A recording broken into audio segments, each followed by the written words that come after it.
बड़ी खबरें। सुशांत केस में ड्रग्स कनेक्शन को लेकर एनसीबी एक्शन में है। आज सुबह एनसीबी ने रिया के घर जाकर समन दिया।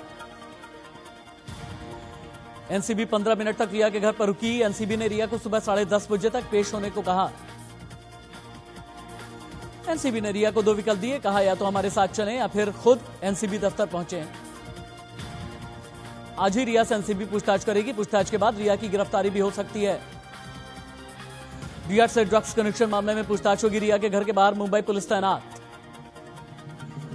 रिया को एनसीबी के समन पर सुशांत की बहन श्वेता ने कहा, गुनहगार अपना गुनाह कबूल करे, सभी दोषियों को सजा मिलेगी। शौविक और सैमुअल मिरांडा को अदालत ने 4 दिन के एनसीबी कस्टडी में भेजा। 9 सितंबर तक दोनों एनसीबी की कस्टडी में रहेंगे। सुशांत केस में शौविक के लैपटॉप से 23 GB डेटा डाउनलोड किया गया। एनसीबी इस डेटा की जांच कर रही है। सुशांत केस में रिया चक्रवर्ती के पिता इंद्रजीत चक्रवर्ती का बयान आया है। कहा, बधाई हो, आपने मेरे बेटे को गिरफ्तार कर लिया। इंद्रजीत चक्रवर्ती ने लिखा कि अगला नंबर मेरी बेटी का है। आपने एक मध्यम वर्गीय परिवार को ध्वस्त कर दिया, लेकिन इंसाफ के लिए सब जायज है। एनसीबी को सैमुअल मिरांडा ने बताया कि वो साल 2019 से सुशांत के लिए ड्रग्स अरेंज किया करता था। एनसीबी दीपेश सावंत को आज अदालत में पेश करेगी। 5 दिन तक कस्टडी में रखने की मांग कर सकती है। सुशांत केस में ड्रग्स कनेक्शन को लेकर शनिवार को एक और गिरफ्तारी हुई। एनसीबी ने सुशांत के स्टाफ दीपेश सावंत को गिरफ्तार किया। दीपेश सावंत ने माना कि रिया और उनके भाई शौविक के कहने पर उसने ड्रग्स खरीदा था। ड्रग्स मामले में अब तक 8 लोग गिरफ्तार हो चुके हैं। एनसीबी के डेप्यूटी डायरेक्टर केपीएस मल्होत्रा ने कहा कि केवल बॉलीवुड ही हमारा टारगेट नहीं है। जिसका भी नाम ड्रग्स की खरीद फरोख्त में आएगा उस पर एक्शन होगा। सीबीआई ने कल सिद्धार्थ पिछानी से करीब 7 घंटे पूछताछ की। पिछानी करीब 8:30 बजे डीआरडीओ से निकला। सीबीआई ने संदीप सिंह से भी लंबी पूछताछ की। संदीप से आज फिर पूछताछ हो सकती है।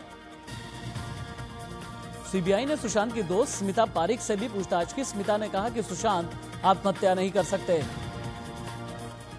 सुशांत की बहन मीतू सिंह से सीबीआई ने करीब 5 घंटे तक पूछताछ की। मीतू से 8 से 12 जून को लेकर के सवाल किए गए।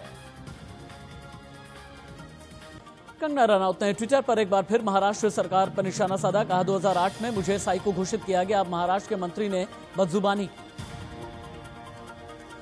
कंगना रनौत ने संजय राउत पर भी शायराना अंदाज में हमला किया। लिखा, मेरी हिम्मत को परखने की गुस्ताखी न करना, पहले भी कई तूफानों का रुख मोड़ चुका हूं। कांग्रेस नेता प्रफुल्ल पटेल ने कहा कि मुंबई और महाराष्ट्र ने कंगना का स्वागत किया है। कंगना को इतनी गंभीरता से लेने की जरूरत नहीं है। मॉस्को में शंघाई सहयोग संगठन की बैठक के बाद रक्षा मंत्री राजनाथ सिंह तेहरान पहुंचे। तेहरान में राजनाथ सिंह ईरान के रक्षा मंत्री जनरल आमिर हातमी के साथ बैठक करेंगे। अरुणाचल प्रदेश के कांग्रेस विधायक निनोंग एरिंग ने दावा किया कि चीनी सैनिकों ने बॉर्डर इलाके से 5 लोगों को अगवा किया है। कांग्रेस विधायक ने कहा कि कुछ महीने पहले भी इस तरह की घटना हुई थी। चीन की सेना को जवाब देना चाहिए। भारत चीन विवाद को लेकर कांग्रेस प्रवक्ता रणदीप सुरजेवाला ने पीएम मोदी पर निशाना साधा। कहा, मोदी जी चीन का नाम लेने से घबराते हैं। जम्मू कश्मीर के कुपवाड़ा में एलओसी पर पाकिस्तान ने फायरिंग की। मोर्टार दागे हमले में एक जवान शहीद हो गया, जबकि 2 जवान घायल हैं। भारतीय सेना के बेड़े में जल्द ही 155 mm शारंग तोप शामिल होगी। अगले 3 साल में 300 शारंग तोप सेना को मिल जाएगी। देश में कोरोना ने एक बार फिर से रिकॉर्ड छलांग लगाई। 24 घंटे में 86,432 नए मरीज सामने आए। भारत में कोरोना से 24 घंटे में 1089 मरीजों की मौत हुई। मौत का कुल आंकड़ा 70,000 के करीब पहुंच गया। अब तक 31 लाख से ज्यादा मरीज ठीक भी हो चुके हैं। देश में अब तक कोरोना के 40,23,000 केस सामने आए। इनमें 8,46,000 से ज्यादा एक्टिव केस हैं। दिल्ली में भी कोरोना की रफ्तार जारी है। पिछले 24 घंटे में कोरोना के करीब 1300 नए केस सामने आए। वहीं 25 मरीजों की मौत हो गई। महाराष्ट्र में कोरोना के अब तक कुल 8,83,000 से ज्यादा केस सामने आ चुके हैं। पिछले 24 घंटे में 20,000 से ज्यादा नए मरीज बढ़े। जबलपुर के डूंडी रेलवे स्टेशन के पास बड़ा धमाका हुआ। धमाके से स्टेशन पर खड़ी ट्रेन ट्रैक पर पत्थरों की बारिश हो गई।